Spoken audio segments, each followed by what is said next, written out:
Les syndicats de la fonction publique appellent à manifester demain. Leur principale revendication concerne les salaires.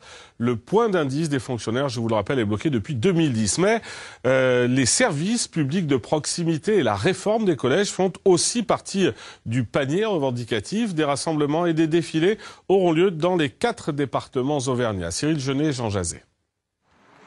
La question des salaires bloqués depuis 2010, c'est la corde sensible que les syndicats espèrent bien faire vibrer pour mobiliser les fonctionnaires des hôpitaux et des administrations.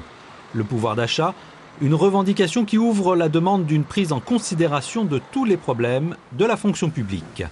On revendiquera demain de l'emploi public, des moyens pour les missions publiques et puis des moyens pour les fonctionnaires, pour leur salaire qui est en berne depuis 6 ans maintenant.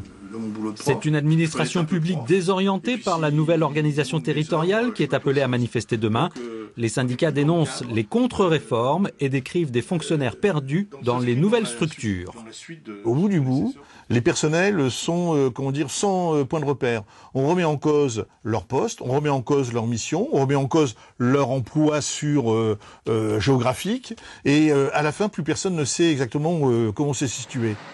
Les enseignants devraient former le gros bataillon de ces défilés demain, la réforme des collèges venant s'ajouter aux revendications salariales.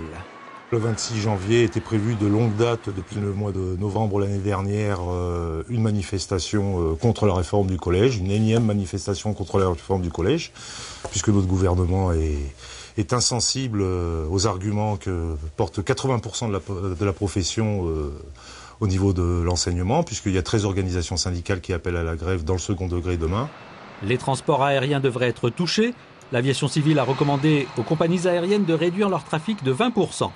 Un autre mouvement, celui des taxis, devrait avoir assez peu d'impact en Auvergne, les manifestants préférant se regrouper dans les grandes villes où la concurrence est plus dure.